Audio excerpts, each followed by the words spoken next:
Hi, this is Jessica with Press Plus One, and I'm here with Joel Plaskett. How's it going, Joel? I'm doing great. Yeah. Last night you performed at the CN Tower. The opening gala was there. It was very nice. It was an awesome show. We had a fun time.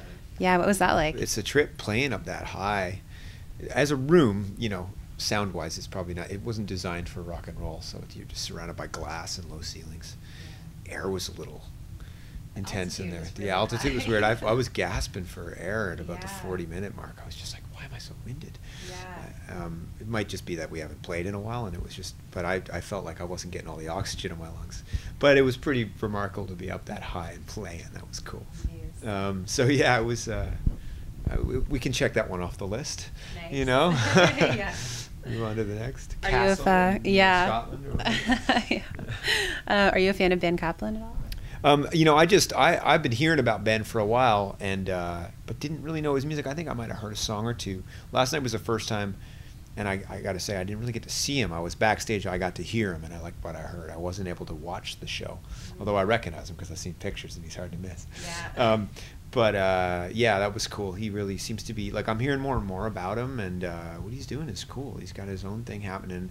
I knew that, I think he plays with a band sometimes too, but so he was solo last night. Yeah, the Smokers weren't there. Yeah, the Smokers, yeah. So I look forward to seeing him with the Smokers. I got to say, my biggest challenge is just, like, even though we're in the same town and stuff, I just don't get out when I'm home much.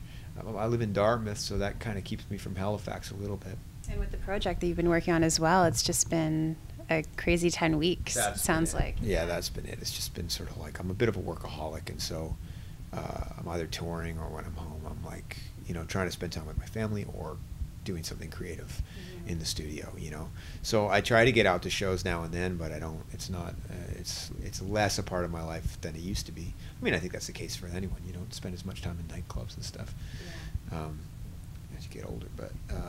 What was that, the whole process? I mean, the whole 10-week process, it was kind of like a marathon deal that you did with the new album, Scrappy Happiness. Yeah. Did that contribute to the creative process at all? Like, was there a lot of songwriting involved in that, or? The songs were written, and some of them were certainly workshopped with the band in advance. But the recording studio always changes things. Like, you hear things and you go, oh wait, that arrangement's not working, because the thing is, I hadn't documented any of these tunes. We hadn't demoed anything. So when you get in the studio, you realize, oh wait, there's a weak spot in this arrangement, because you're hearing it back. Right. You're not just playing it thinking it's working. And so you end up changing things a lot there. Some of the songs changed. Even some of the writing stuff changed, like lyric. I'm usually fine tuning lyrics right till the end. But for me, the cool thing about it was just the momentum that the project had, and the deadline aspect of it was stressful and pretty exhausting some weeks, but it was neat because it just meant that I did at a certain point have to let go, and that can be could be a good thing. It was a good thing for this project, I thought, because I tried to choose a group of songs too. It's a rock and roll record, so at a certain point, how polished should it be? The videos were really cool. Thanks. I thought they were really entertaining. Like the whole, we got a glimpse inside, the whole process in making the album and that sort of thing. Have you ever considered acting? Yeah, I'm acting right now. I haven't really considered acting. They had me in that film 1 week, but I was just busking, so I wasn't acting. I mean, there's always a little degree of acting when you're performing, and so, or at least just goofing off anyway. But YouTube videos are... Yeah, YouTube videos aren't quite acting. The thing is I find I get a little bit giddy and stupid, and I just like having a good time, and I treated those videos like, I was sick of myself by the end, and I was sick of watching myself trying to get those videos together and go, what are we putting in this week's video? And that, I mean, it was fun, don't get me wrong, but there were times where I'd step back and go, oh my God, what am I'm putting too much out there. It's a little bit, there's a bit of a risk involved, because you run the risk of like making everybody sick of you if you show them too much. Like, you kind of, when you remove that mystery from the creative process, or you go like, wait, is he taking this seriously? It's like, I can only take it seriously for so long, and then I just have to reduce it to something foolish for a while to get back to what it is I care about.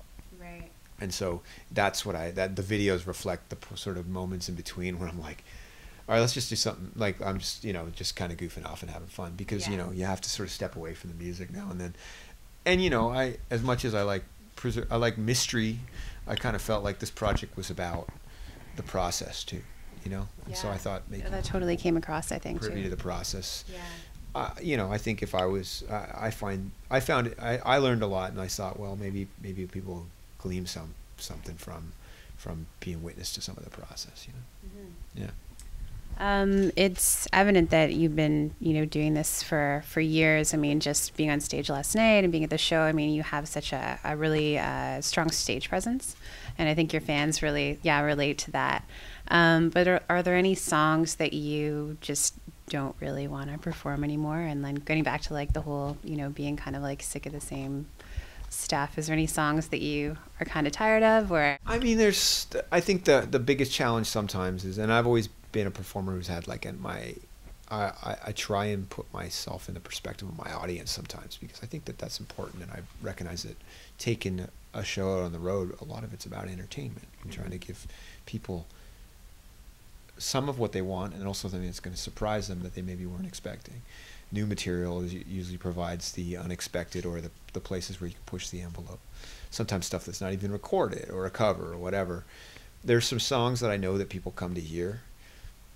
Some nights I like singing them more than others. There's certain songs I could leave behind for a tour, and I might.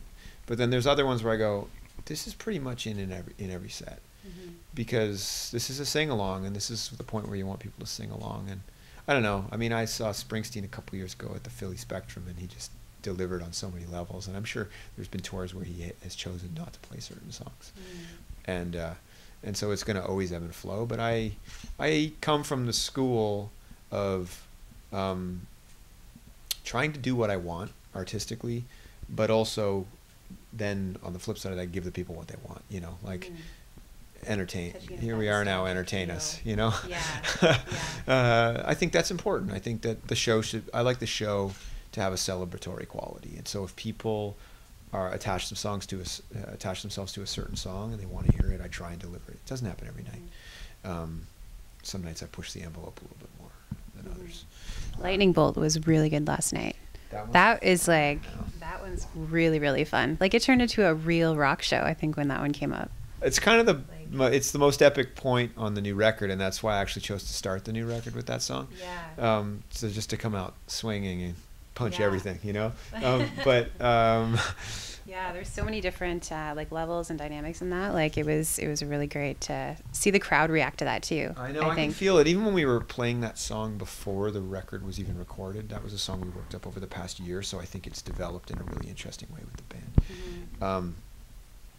That one is fun because I can feel it change every night, but it's got this like big payoff when it hits at the end, and it's just I also really believe in that song as a song. Like, I believe in the words. I think that's the fun. The title "Scrappy Happiness" comes from a lyric in that song. Mm-hmm. And so I'm really happy with the words to that song, and the meaning behind it, I think, is something that is sort of central to the core of the record. If it probably is that's why it starts the record, is I think it sets it's on a journey. Yeah, and the idea that time is like flying, and you have this perspective on your life, but it's like a lightning bolt too. It's like, everything seems slow and long, but then at the same time, it's all gone in the blink of an eye, or things can change so quickly, and so you just try to embrace the unknown and also the unfinished, because it is what it is. And so that's what this record's about. And the process was I think tied into that as well, just being as in the moment as possible, and that song is about that same idea.